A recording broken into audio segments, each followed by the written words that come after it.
इस किताब को मन में बसाकर ईश्वर की शपथ लेता हूँ, रात ढलने दीजिए, दिल बदलने दीजिए, कल तलक ये बेवफा सितमगरों का बादशाह सब भूल जाएगा, नफरतें उगाएगा, दूरियां बढ़ाएगा, रोज संविधान की धज्जियां उड़ाएगा। मगर जो आज महफिल सजी है यही मानती है कि हीरो वही है, मुबारक घड़ी है। मोहित्रा जी। Thank you, Madam Chairperson. Thank you, Madam Chairperson. Just onset, I have 18 minutes of allotted time by my party. Honorable Chairperson, sir, Madam, I stand today on behalf of my party, the All India Trinamool Congress, to speak on the 75th anniversary of our Constitution. A Constitution that is not merely a book, but indeed the life and the soul of our nation. Almost 75 years ago to the day, on the 25th of November 1949, Baba Saheb Ambedkar reminded us we must observe the caution which John Stuart Mill has given to all who are interested in the maintenance of democracy, namely, not to lay their liberties at the foot of even a great man or to trust him with powers which enable him to subvert their institutions. This nation was made by great men and women, but the real challenge before us today is ensuring that no one man should believe he's greater than the nation and that he is above the principles of the Constitution. Today, as I stand to participate in this historic debate, let me start with a short yet very apt nazm by the poet Dr. Hilal Farid. I trust the truth and the irony in his words will not be lost on anyone.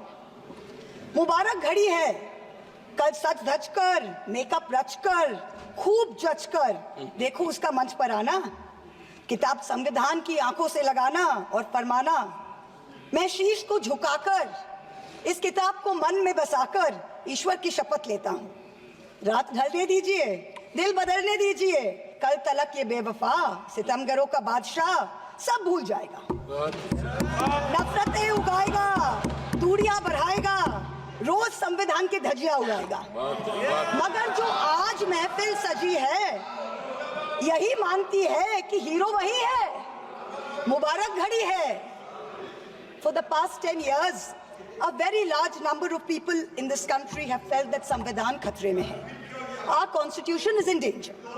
As responsible public representatives, it is imperative that we actually put this to the test and check if this is just fear-mongering by us, as the ruling party would have us believe, or indeed is the constitution framework imperiled.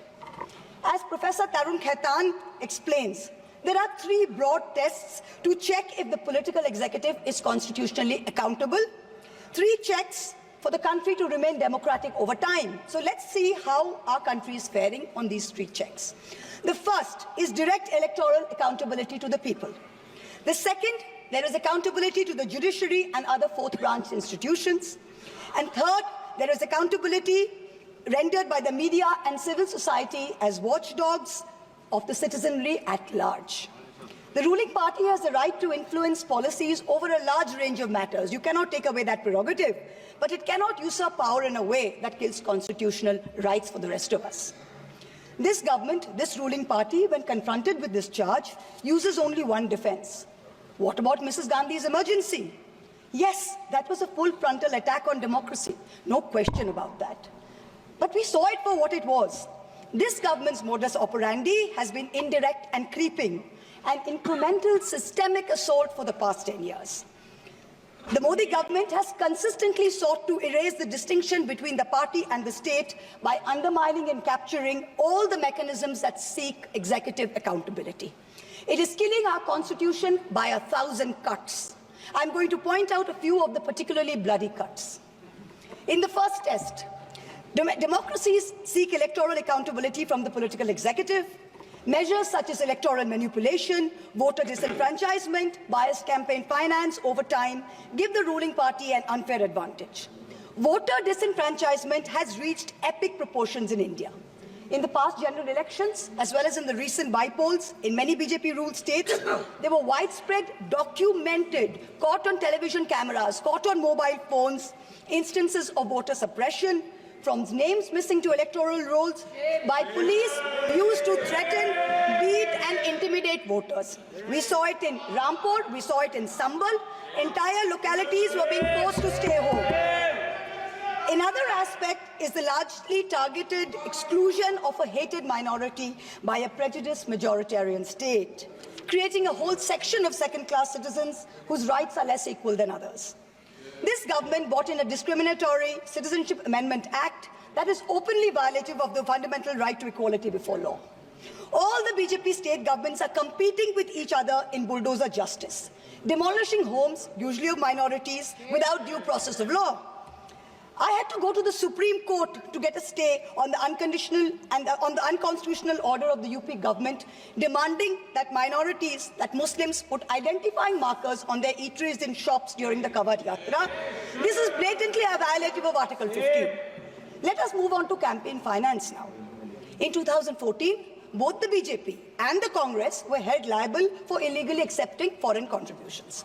In response, this government retrospectively amended the Foreign Contribution Regulatory Act, FCRA 2010, to narrow the definition of a foreign company and thereby remove the illegality with retrospective effect. This was done surreptitiously. The Act of 2010 was not amended by a separate bill. It was done via clauses slipped into the Finance Act 2016 and the Finance Act 2018. The amendments not only legalized foreign funding of political parties, they also created a new funding vehicle called electoral bonds. In 2017-18, the BJP got 97.7% of funds that were legalized by surreptitious changes to the campaign finance laws. When the electoral bond numbers came out earlier this year, we saw that the BJP had between 54 and 57% of the total amount raised in the past 6 years. This kind of unfair advantage for the BJP in campaign finance has created a very skewed playing field for the opposition in recent years. There's no denying this. The use of the government funds to promote BJP and to promote Modi ji's political branding in the run-up to the elections, Modi ji ki guarantee, Modi ji ka parivar, creates a media blitzkrieg that few smaller parties can match. For a free and fair electoral process, a neutral referee is necessary.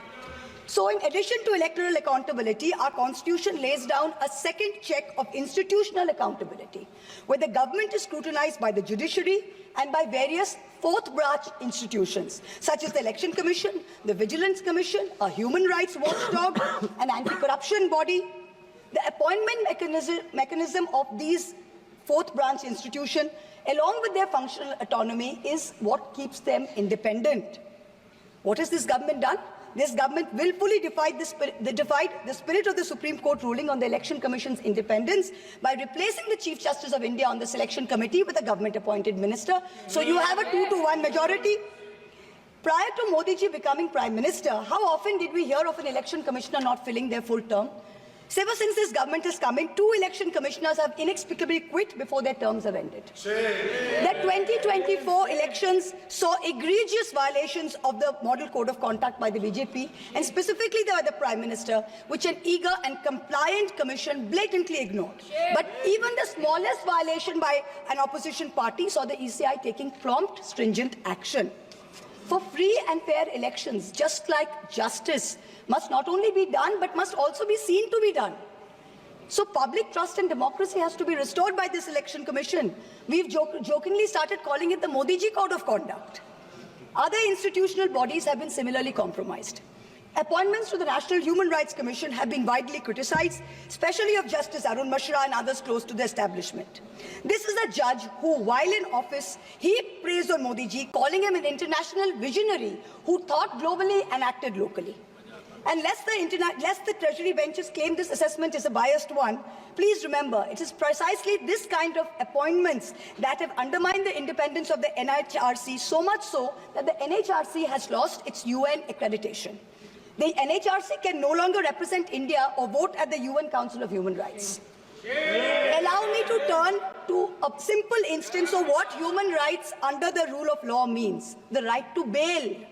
The erstwhile outgoing Chief Justice of India waxed eloquent recently about how the right to bail has been granted during his tenure for all. A range of under trials, from A to Arnab to Z for Zubair.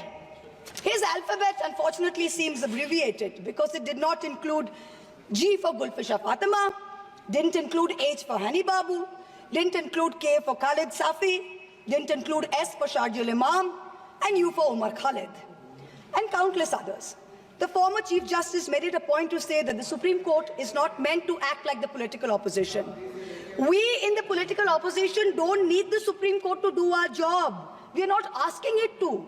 But what troubles us is that some members of the higher judiciary appear to be doing their best to compromise the independence and integrity of our constitutional courts. I do not think that the framers of our constitution ever imagined a scenario where judges would rely on private conversations with God to write judgments, rather than on objective logic, on reasoning, and on the law and the Constitution.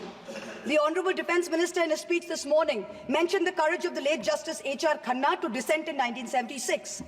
May I remind everyone that Justice Khanna lived for 32 years after 1976 under a largely Congress regime, long enough to write his autobiography, which the minister quoted from. Unlike poor Justice Lohia, who's resting in peace long before his time.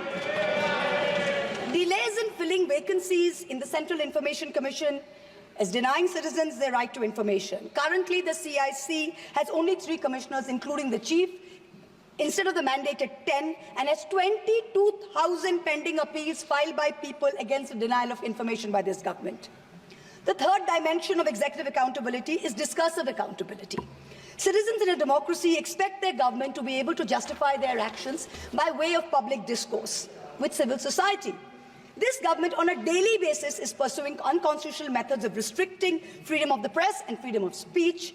Its ill-conceived amendments to the IT rules to create fact-checking units was recently struck down by the Bombay High Court as being violative of Articles 14 and 19 of the Constitution. The latest UP police cases against fact-checker Mohammad Zubair, when the UP police is invoking de facto sedition against a fact-checker who is documenting hate speech. This is preposterous. I am one of the petitioners challenging the constitutionality of the sedition law, and the Supreme Court has very clearly stated that no coercive action will be taken on alleged sedition cases till the matter is decided. Yet the government doesn't stop.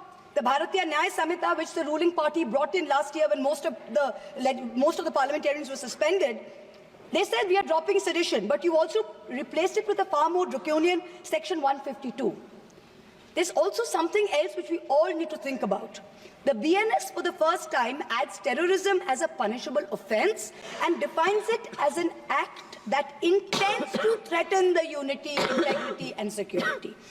So the crime of terrorism is no longer anchored in an actual act. It's anchored in an intent or a thought. This means that from now onwards, the parents of disappearing Kashmiris or disappearing Manipuris who are protesting peacefully in a park can be accused of being terrorists. What they do or do not do in that park while they assemble is besides the point. As long as a police officer is convinced that they have the intent to do something, they can be terrorists. This makes terrorism a thought crime. Madam Chairperson, this is closer to the letter and spirit of the dystopian reality in George Orwell's 1984 than it is to the Constitution of India.